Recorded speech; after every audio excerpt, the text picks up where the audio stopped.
Welcome to Papillion UnScripted. I'm Michael Severe, the place to go to hear from people who truly help Papillion feel like home. We're continuing our series talking to City Council members. This time we go to Ward 3, six-term council member Lu Ann Kluch joining us here. How are you doing? Very good. How are you? I'm good. You realize you've Good. been a City Council member the entire millennia? Yes. Isn't that crazy to think about? It is a long time. So in 2000, what made you do this? What made you run the first time? You know what's funny is in 1998, I actually considered it, but decided that my youngest child was too young. Oh, wow. So I kind of said, well, if I'm supposed to do it, let me know. And about a year and a half later, 2 years later, I got a phone call from a friend and I got a knock on the door. And two people were asking me if I'd please run. Wow. And I'd always been interested in the community because of the Papillion JCs, and I come from a family where we volunteer. You know, we want to be an active part of the community. My mom and dad served on the cemetery board in my hometown for over 50 years. Sounds like a dead-end job. Sorry. I couldn't apologize. That's pretty good. I got kids, you know, I'm a dad joke guy. I like it. No, so just between being raised that you volunteer and become an active member of your community and then a couple friends' encouragement, here I am. What was it like that first campaign? Did you know what to do initially? Because it's something you hadn't done before. Right. No, it was very scary, but I was also very fortunate because the gentleman who actually had the seat had been there for quite some time, and I respected Councilman Dean Hines immensely. So before I actually applied, I went and had a discussion with him. We went out and had a cup of coffee, and I told him, I think you're doing a great job, but sometimes it's time for a change. And he was very good, kind of told me what he had done in the past and strongly encouraged me to get out there and go. Wow. The person you were, that's incredible. That's a really good story. Right. Yeah. So very blessed. Where'd you grow up? Western Nebraska, in a small town called Paxton. Okay. So most people know it because of Ole's Big Game Bar. Oh, okay. So, but yeah, small town, about 500 people. My family is still there. Was it a one-room schoolhouse? No. Or was it a consolidated school? It was well, it's just Paxton Consolidated, Yep. and it's kindergarten through 12th grade, still is to this day, going strong. When did you move to this part of the state? I went to college at UNL, and so that kind of started me moving away from Western Nebraska just a bit, although I always thought I would go back there being a farm girl, and then had the good fortune of meeting my husband, and this year will be 35 years married to my husband, Jeff. Congratulations. And Very you guys exciting. initially moved to Papillion? He is a Papillion person. Okay. He moved here in the 6th grade. And so it just felt natural to come back here. His parents were here. So it just felt natural to be close to at least one set of our parents. The first thing I learned about you was your tie with the Boy Scouts. Absolutely. And how long you've been involved with that. What is it about the Boy Scouts? 20 years now? Is that about right? Maybe 25. 25 years? Tell us what the interest is in there.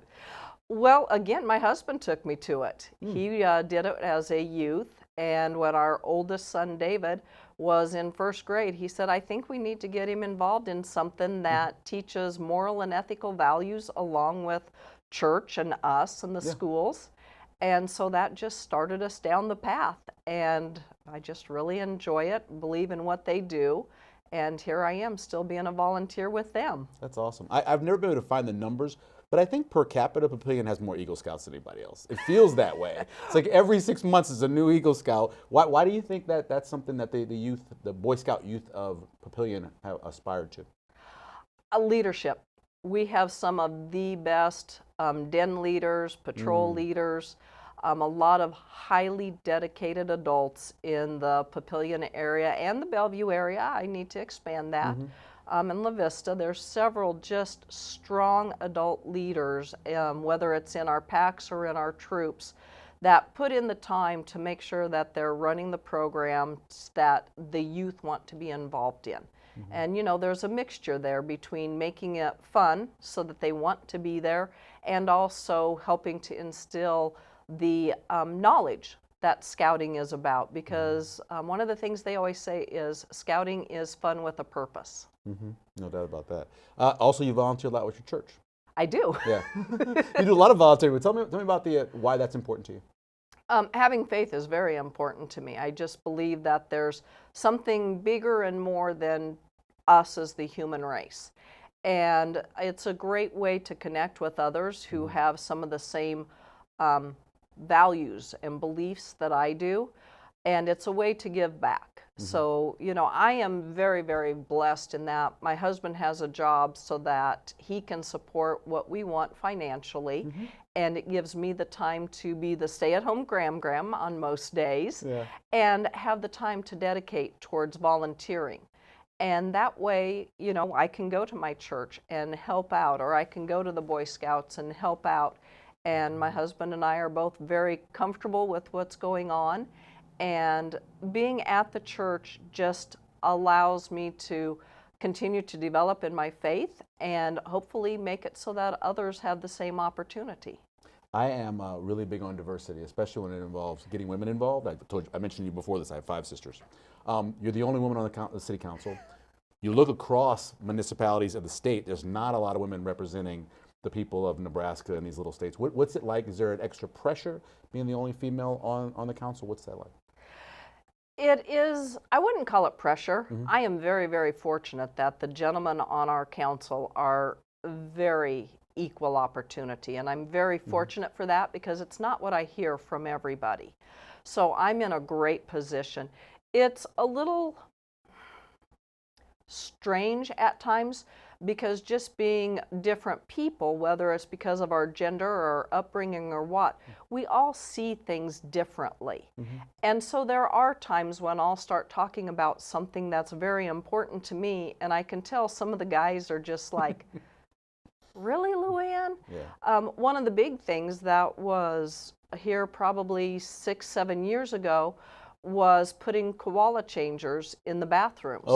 And upgrading the bathrooms like at City Park, you know, and it's just the differences that are important to us because especially many decades ago, but even 5-10 years ago, typically the female is the one who does the vast majority of the changing. So it was more important to me. That's why it's obviously diversity is important. Also, you want to see maybe there's somebody on the youth council who looks up and says, oh, I could be on the city council because you're on the city council, right? The representation part of it. Hopefully. Hopefully we are slowly bringing down those walls that it has to be one way or the other. You know, there's the landing. They just put up a great poster with butterflies on it that talk about how every butterfly is beautiful, even though they are so different. And we've also had the event at First Street Plaza that talked about Hispanic and exposed us to some of that. And there's one upcoming that's going to be celebrating Black heritage. And I think bringing some of that cultural diversity to people so that we can see it, understand to respect it, and hopefully maybe embrace some of the different heritages that we all have. I feel that would help make Papillion even stronger than what it already is. I completely agree. Give me something that you're really, again, more than 20 years of doing this and being on the council, something you're really proud of accomplishing as a council member. 20 years. Just the amount of years. And you know, I would never say that I accomplished. It's teamwork. And I really think that that's why Papillion is strong, is the continued teamwork. And I'm sure I could go through my 20 years and point out with every council person that's ever been there where we've had differences. But we also know how to have those differences, shake hands, and move forward. So there are accomplishments from First Street to fire stations to community centers to the street overlay project to starting to work hard on cultural diversity and other forms of diversity. It's a long list of things that this community is accomplishing, but it's not me, it's we. Nothing happens without the entire city council and the mayor pulling together and truly listening to the citizens.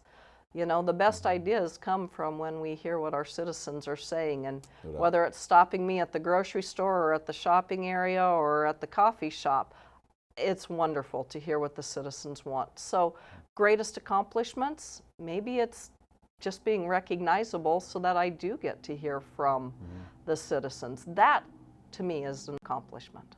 Last thing, what does feels like home mean to you? What does it mean to me? Yeah. Feels like home. I guess it's a comfortable place to be. Yeah, it feels like it really fits Papillion. Even though Papillion's growing a lot, there's so many small, like driving downtown, you see those little towns, or when you go to towns throughout Nebraska, you see downtown, but this one is vibrant, right? It feels like, and there's a variety of businesses. I think that kind of represents it a lot too. Yeah, I mean? you know, it goes back to the diversity. You can go to the downtown and you can have that small, you know, hometown feeling, or you can go out to our big Shadow Lake, Right. and all of a sudden it's like, yes, this is happening, it's moving, it's energetic. You go over to the marketplace, and there's Yep. a couple stores there that you're kind of in and out, and you just keep moving.